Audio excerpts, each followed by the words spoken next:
बिस्मिल्लाहिर्रहमानिर्रहीम। अस्सलाम वालेकुम। आज इजराइल के लिए अब तक का सबसे बड़ा झटका और सबसे खतरनाक खबर थी। और ये ऐसी खबर जब निकल कर सामने आई तो इसराइल में खलबली मची कि उसको हर जगह से डिलीट करवा दिया गया।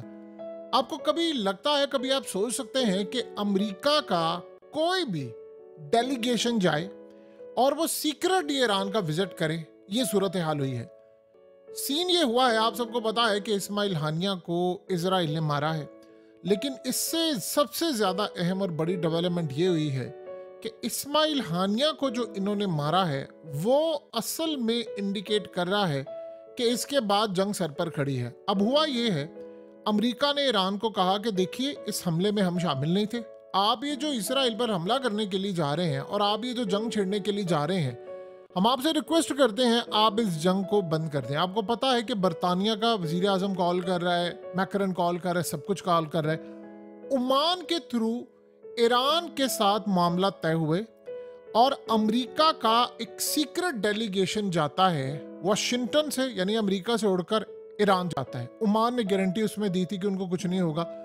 उन्होंने जाकर इनको कहा कि देखिए, हमें इजराइल ने हमला करते वक्त नहीं बताया, ना इत्मीनान में लिया। आप अगर ये बार बार कह रहे हैं कि इसमें अमेरिका का भी हाथ है, उन्होंने कहा हम जंग नहीं चाहते, हम ऑलरेडी इस खित्ते के अंदर तबाही का शिकार हो रहे हैं, तो हम नहीं चाहते, हम स्ट्राइक पर लगे हैं। उन्होंने कहा आपको अगर यकीन नहीं आता तो ये है लिस्ट, ये वो 10 मोसाद के एजेंट्स हैं जो आपके मुल्क के अंदर काम कर रहे हैं, कि इसराइल के लिए काम कर रहे हैं।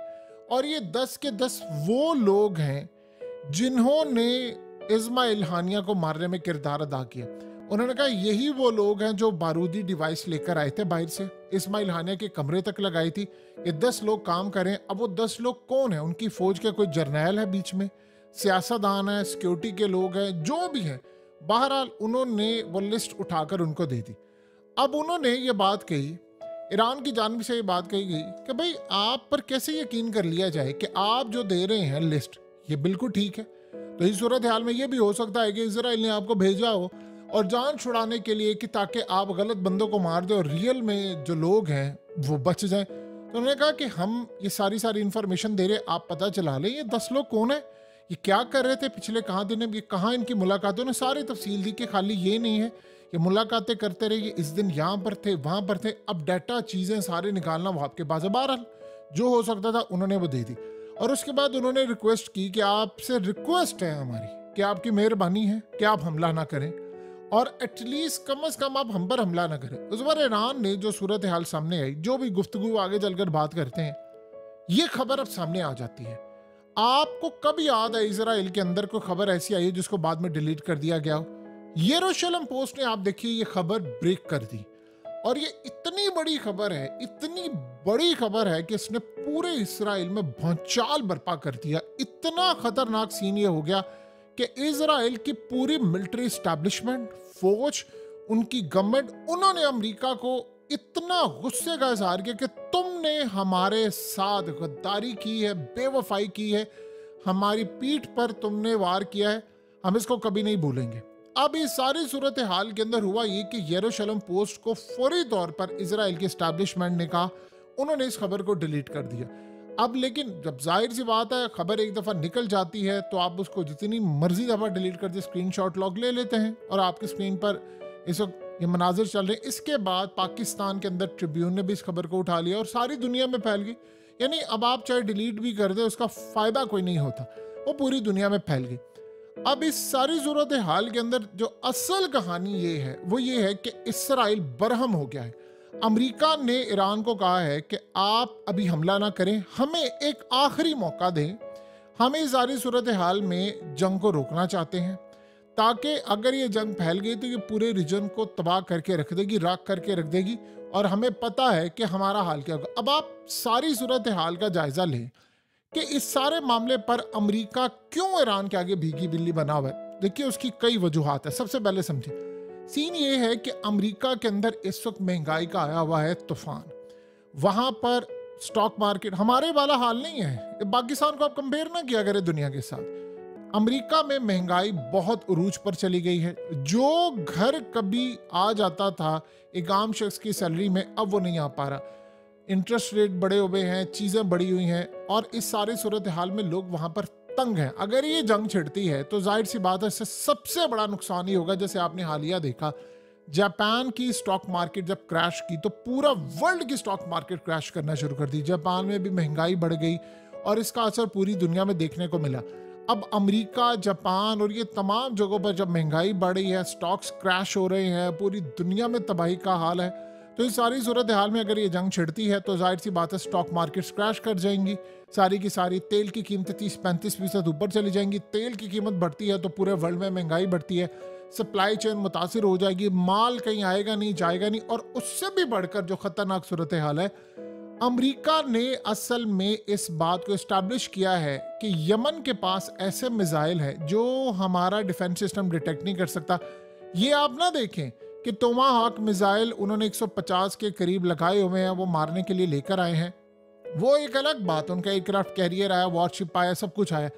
मसला सारा ये है कि अमेरिका इस सारे सिनेरियो के अंदर बेबस है, लाचार है, क्योंकि ना तो यमन के जो छोटे छोटे ड्रोन्स हैं या मिसाइल हैं वो इनसे रुक पा रहे हैं, ना इनसे कोई चीज़ मैनेज हो रही है, ना इनसे कोई चीज़ बर्दाश्त हो रही है, ना इनको समझ आ रही है। तो जब ये ड्रोन्स, ये चीज़ें, ये सारा कुछ नहीं हो पा रहा, तो बताएं कि इस सारी सूरत हाल के अंदर वो कैसे मैनेज करेंगी। तो उन्होंने इनको कहा, उनको पता चल गया है कि रूस ने इनको हथियार दिए हैं, क्योंकि रूस ने जो हथियार दिए हैं, जो उनका शिप पहुंचे हुए हैं, यानी और उसके अलावा जो कार्गो जहाज पहुंचे हुए हैं, वो ऐसे हथियार लेकर आ रहे हैं जो यूक्रेन में उन्होंने तबाही मचाई है। S-400 उनके पास आया हुआ है, और ये भी नहीं उनको पता कि हो सकता है S-500 भी आया हुआ है। वैसे उन्होंने कभी S-500 एक्सपोर्ट नहीं किया, लेकिन ये जंग का माहौल है, कुछ भी हो सकता है। और Su-35 आ रहे हैं। उन्होंने, बल्कि अमेरिका ने इसराइल को कहा कि तुम्हारी बेवकूफाना हरकत की वजह से देखो आज उनके पास S-400 वो Su-35 पर जा रहे हैं। उसके अलावा ईरान अब अपनी एटमी ताकत बनने के करीब आ गया है, आपको पता है वो आखिरी टेस्ट भी करने के लिए आ गया है। तो वो सारी सूरत हाल में कह रहे हैं दूसरा हम ये जंग नहीं कर सकते। अब असल में इसराइल ने इस जंग को लड़ना है अमेरिका के बिहाफ पर। इसराइल को इस बात का पता है कि हम ये जंग नहीं लड़ सकते, तो उन्होंने प्लान ये किया है कि हम इस जंग को लड़ने की बजाय हम अमेरिका को आगे कर देंगे। अब अमेरिका को आपने आगे कर दिया, वो तो ऑलरेडी इनसे मार खा रहा है। अगर उनके पास कोई रास्ता होता तो अब ये नौबत आती। तो अमेरिका को ये बात पता है कि ईरान ने, अब आप ये सोचें कि 2 दिन, सिर्फ 2 दिन पहले की जो सूरत हाल है वो आप सबको पता है। शाम के अंदर जिस जगह से तेल अमेरिका निकालता था चोरी कर कर के शाम का, उस जगह के ऊपर हमला करती हैं वहां के ग्रुप्स, और बहुत सारा इलाका हाथ में ले लेगी। अमेरिका की मिलिट्री बेस के ऊपर हमला हुआ 7 साल बाद, जहां से इलाका हाथ से ले, हमले तो होते हैं लेकिन इलाका हाथ से गया उनके, और अभी भी लड़ाई जारी है। और मजे की बात यह है ईरान ने इसकी जिम्मेदारी कोई कबूल नहीं की, क्योंकि कोई नहीं करता। जैसे इजराइल मार कर अपनी जिम्मेदारी कबूल नहीं करता, आपको पता है इस्माइल हानिया की जिम्मेदारी नहीं कबूल की इसराइल ने। बड़ी अजीबोगरीब सूरत है, और जंग पूरे वर्ल्ड की छिड़ने वाली है। फिर उसके बाद उन्होंने देख लिया है कि चाइना ने ग्रीन सिग्नल इनको दे दिया है। शाम के अंदर हम पर हमला हो रहा है, इराक में हम पर हमले हो रहे हैं। इराक के अंदर उन्होंने कहा इनको मिलिट्री बेस निकाले, अमेरिका को कहा कि फौरी तौर पर निकाले। उधर मिडिल ईस्ट की कंट्रीज ने कह दिया अमेरिका को कि आपकी वजह से रीजन में जंग आएगी, हम तो अपनी एयर स्पेस इस्तेमाल नहीं करने देंगे। तो कितनी देर तक आप ये हमला करेंगे? यमन के मिसाइल इनसे रोके नहीं जा रहे। $1 ट्रिलियन से ज्यादा, $1 ट्रिलियन से ज्यादा अब तक आप सोच रहे नुकसान कर चुका है ये पूरी, यानी जो इस वक्त की सूरत हाल है, आप यहां से अंदाजा लगा लें कि $1 ट्रिलियन की पूरी ट्रेड को डिस्टर्ब कर दिया है इस वक्त यमन ने। तो इनके पास रास्ता कोई नहीं है, तो कैसे मैनेज करना है, इस बात पर इनके पास कोई समझ नहीं, कोई सूरत हाल नहीं। तो लिहाजा अब उन्होंने फैसला ये किया है कि हम इस सारे सिनेरियो में पीछे रहेंगे, और ईरान को कहा है कि आप ये काम करें। अब उन्होंने इसराइल पर प्रेशर डाला है कि आप इस डील को करें फाइनलाइज। अब वो डील के अंदर वो ईरान को मनाया उन्होंने। ईरान ने कहा है कि ठीक है, एक ही सूरत हाल हो सकती है कि हम आपके साथ कोई डील फाइनलाइज कर लें कि आप इस जंग में जो अब ये होने वाली है उसमें ये जो खास तौर पर गजा की डील है इसको फाइनल कर दे, कैदी छोड़ दिए जाएंगे, इसराइल अपनी फौजें निकाले, हम यहाँ पर बैठे हुए हैं। अगर ये काम नहीं हो सकता तो फिर डील नहीं हो सकती, फिर आप तैयार हैं हमले के लिए। और बार बार अमेरिका ये बात जाकर कह रहा है, ईरान कहता है कि ये कैसे हो सकता है। आज तक इसराइल ने जो कामयाबी हासिल की, जो मुल्कों पर तबाही की, अमेरिका के बगैर नहीं हो सकता। तुम्हारी मर्जी के बगैर वो हमला कर दे, और तुम हमें लिस्ट दे रहे हो उन लोगों की, तुम इतने हमारे हमदर्द होगे। वो कह रहे हैं हम जंग नहीं चाह रहे। अब आप ये सोचें कि ईरान इतना बेवकूफ़ नहीं है, जाहिर सी बात है वो इस सारे सिनेरियो को चाइना के साथ भी शेयर करेगा, वो रूस के साथ भी करेगा, फिर इसका कोई ना कोई हल निकालेगा। इसराइल इस वक्त शदीद बरहम है। उसने कहा है कि तुमने तबाही फेर दिया हमारे सारे प्लान की, तुमने बर्बादी कर दी है, हम तुम्हें नहीं छोड़ेंगे, तुमने फलाना काम कर दिया, तुमने ढिमकाना काम कर दिया। जो भी सूरत हाल इस वक्त पैदा हो रही है उसमें एक बात अच्छी तरह समझ लीजिए कि इसराइल की जो पोजीशन है वो बड़ी वीक है। अगर उसके जो लोग हैं वो किसी मुल्क में खुफिया तौर पर काम कर रहे हैं, देखिए ईरान ने 26 के करीब लोग पकड़े थे, सीसीटीवी फुटेज, इसका मतलब है कि उन्होंने अब तक जो अहम लोग तो नहीं पकड़े, तो अब उस पर जाहिर सी बात है उन 10 लोगों को गिरफ्तार कर लिया होगा और उसके बाद तहकीकात और ये सारी चीज़ों से ये पता लगाना कौन सा कोई मुश्किल काम है कि आप लोग इन्वॉल्व थे, यानी आप एक दफ़ा पकड़ लेते हैं, वो निकलवाना और ये तमाम राज करवाना कोई मुश्किल काम नहीं। अब इसराइल इस बात पर अमेरिका को नहीं छोड़ेगा कि तुमने ये काम किया है, और इस सारी सूरत हाल में कह रहे हैं कि अब तुम्हारे साथ लड़ाई होगी कि तुमने हमारे साथ इतनी बेवफाई की है।